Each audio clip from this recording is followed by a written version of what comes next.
Hey guys. So I am just coming out of a Sovereign Writer Circle meeting. That's my writing group that we meet once a week to write together with the prompts that I create for everybody. And we also leave some time for some really amazing conversation. And today was by no means an exception. It was, in fact, one of the conversations that has lit me up more than anything in a long, long time. That and the fact that it's snowing outside in this really sweet, beautiful way. So things are looking really bright in a lot of ways. But the thing that I wanted to come and talk to you guys about today is really, like I said, an extension of what we were talking about in today's writing group. And it was the point in which I revealed a bit about my own personal, creative, spiritual unfolding practice, let's say. As you may know, I am in process with my own first book of my very own. At this point, it's called The Sovereignty Knot. And over the last week or two, I've started to recognize that though I was calling it a memoir, it's less that than it was. Because I'm starting to really lean into thinking about it as a piece of creative nonfiction that is using my stories to help teach something that is really important to me. And if you've hung out with me for a while, you may have heard my idea of free the princess, crown the queen, embrace the wise woman.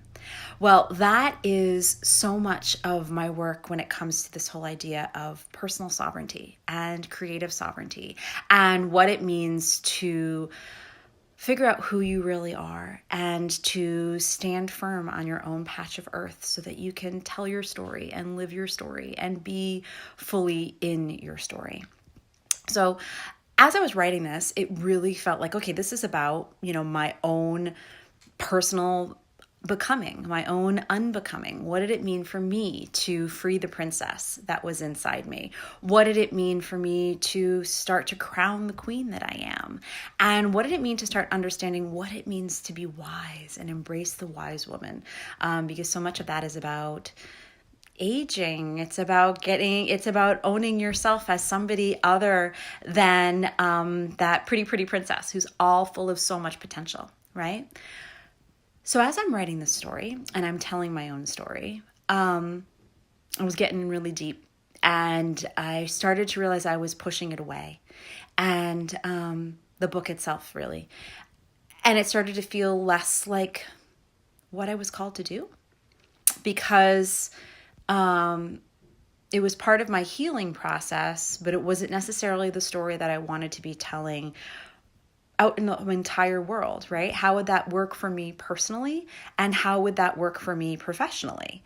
Because the reason why I'm writing this book is, yes, because I have something to say. I have ideas that I want to share. But it's also because, hi, I'm a writing coach and a story healer. And I want to encourage you to create your own writing practice and understand what writing has in store for you, what it holds for you. Right? And so that comes back to this idea of I want to be teaching people what it means for them to free the princess and crown the queen. And so my story is important in that whole process, but it's not necessarily the be all end all reason why I'm telling it, right? So as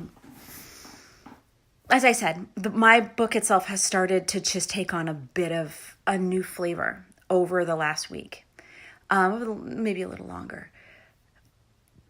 And so that in and of itself was a really big shift and change. And then I realized something else. I was writing this book. I am writing this book, The Sovereignty Knot. Hey, Lorraine, good to see you, dear one. I'm writing this book because a character told me I had to. There is a woman, a being, a creature, a character named Sheila Risk who came and found me sometime in the last 10 years. And she started whispering in my ear. And she started telling me her story. And it was a story that was taking place in this post-apocalyptic world on the other side of all of the great mistakes we're making right now. And she is powerful and amazing. And I was intrigued by her. But I couldn't get her to do anything. And see, she was the embodiment of sovereignty, you see. And she had a little talk with me, and she pretty much told me, Marisa, you are not allowed to write my story until you understand your own sovereignty. And I said, thanks, awesome, great, wonderful tip. Okay. So I started writing my own story. And so this is colliding with this whole idea that I've had around freeing the princess and crowning the queen and building my business and inspiring other people to write and tell their stories, right? So here we are. I've got this dream of writing a novel, a series of novels based on this amazing character who's very wise and told me, you can't do this yet. And I also have this desire to write a memoir and explore my own story. And right now I'm telling you, I'm not doing either of those. Not exactly. Instead, I am really leaning into this whole idea of what is the sovereignty knot? What does it mean to free the princess and crown the queen and embrace the wise woman? Well, here's what I learned about it today during my writing with the Sovereign Writers Circle, because I always write along with all of my writers. I totally believe that we are in this together. I am walking beside them, walking through my own writing journey. I realized that this dream of writing a novel, of writing several novels, of becoming Diana Gabaldon when I grow up, because, look over my shoulder. You know what that is right there? That's an Outlander calendar. I have had one every single year since the show started, because it was that moment of like, oh my goodness, Diana Gabaldon has inspired me since I was 15 years old, and now here I am almost 40, and she's got a TV show of the books that I have loved since I was in high school. I want to be her when I grow up. But here's something that is also true. I have wanted to be her since I was 15. And 25 years later, I have only put in the most limited time to working on a novel, right? Here and there, I have dabbled in it. I have flirted with it. I have gone to writing retreats saying to people I was going to write a novel. But I could never sustain that level of work and effort. Instead, I would come back and learn about building a business. I would get really good at writing websites. I would keep going to healing training. I would focus on everything else but becoming a really fabulous fiction writer, even though I kept saying that was my dream.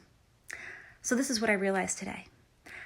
That desire, that dream, that longing to write a bunch of novels and have that be what I do when I grow up, that's my princess's dream. Because you know what she sees when she thinks about writing novels and creating fictional worlds and only worrying about characters? She sees it as a lot easier and a lot less messy and a lot less full of the responsibilities that I know that I have right now as a mother and as someone who has to worry about a house and a business and bills and all the things that come with adulting. Being a fiction writer, that just seems simple. All I need to do is keep my people on the page happy. And, if my readers like it, that's great, but I'm only dealing in an imaginary world. It doesn't really matter. It's just cool. Wait, okay. That's an interesting way to look at it. And it explains absolutely everything about why I haven't put my heart and soul into becoming a novelist. Because I've been way too busy being responsible for and living my very real life. So, to be a novelist was my princess dream. It still is my princess dream because and my whole idea of this sovereignty knot that we live through, we are at once princess, queen, and wise woman all at the same time. We're constantly looping through and around. Picture that, Celtic Trinity knot. It just keeps flowing around itself, right? It's not a journey. You're not getting on a train and starting out young and ending up old and going from maiden to mother to crone. Not how I see it, not how it works. No, instead, we get to hold all these different pieces inside of us. All these multifaceted elements of our being are always within us. So my princess dream of writing a novel, I'm freeing that because I need to focus on what I've actually been doing every day, my real queen's lifestyle here, that's about this house and this work and my family. That's what I've been doing all along, but it was never allowed to be real or good enough because I was so focused on that thing that I thought would be really, really cool to do when I was 15. Because I love my princess. The princess in me, she is a vivacious and she explores and she's sexy and she's fun. And I don't need her right now to drive this particular bus. Instead, I need to put her to the side, free her so that I can live this dream that I'm already living and fully embrace it and be in it. So I need to run to parent-teacher conferences. I need to wrestle with the fact that several of my cousins have been on today's broadcast, and it's been cool to see you, but this is not a part of myself that I ever talk about with you guys. So hello, darling family members. It's all part of the mix, right? It's all part of the knot. It all comes together. And so here's my invitation for you today. What is that thing you wanted to be when you grow up? What is that thing you've held on to since you were 6 or since you were 16 that got you through your 20s? Is it still what you want? Is it what you're living toward every day? Or have you found yourself in a very different reality that's still really freaking awesome, but perhaps you haven't allowed yourself to fully embrace and inhabit because, oh, thanks, Lorraine, because it wasn't the thing you said you were going to do, because it was never quite as sparkly as your pretty princess dream that was about living that life of ease and becoming wildly famous and barely having to work at all. What if this real life you've worked towards, that you've created? I mean, people I work with, I'm so blessed to work with, are the healers, are the makers, are the creatives who've worked so hard to carve out lives of our own that's outside of the corporate and outside of parental expectations and outside of the patriarchal straitjacket that has us all believing, as women, we are allowed to be nurses or teachers. We are living such phenomenal lives. And they may not be what we imagined would happen when we were little princesses. They may not be what we were set up for. But what will happen if you fully step in and embrace the life you're actually leading right now? Your princess will understand. Free her. Tell her you'll come back to her later maybe after you retire. She's still going to be part of you. You're freeing her, not slaying her. So what story do you want to tell? And I did say this broadcast was going to be about magic as well as about sovereignty. So I just want to let you know that the 7 Magic Words Challenge is starting on December 14th. And all we do, quote unquote, all we do, is come up with a word a day. But I know for a fact that after having done this, 7 times, 7 rounds of this challenge, we tend to find a lot more than a handful of words. And we're going to be looking at mystery and the unknown and also everything that we do know. I have a feeling this is going to be the perfect time to look back on some of our pretty princess dreams and our real life queens lives and all that we want to do in becoming wise women. I have a feeling that a lot's going to be revealed in just 7 words. So that begins on December 14th. I will throw the link in with this video. Thank you all for watching and being here, family members and all kinds of people from my past who've appeared. My drama director from high school. Hi, Mr. Sullivan.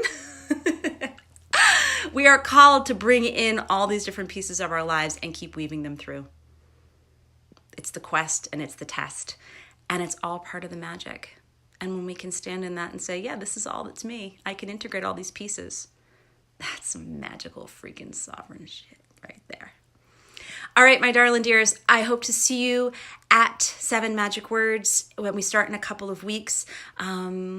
Stick around with me in general when you want to figure out how to write your story, when you want to talk about this whole idea of princesses and queens and what it means not to be living inside the fairy tale. Let's explore it together. See you soon.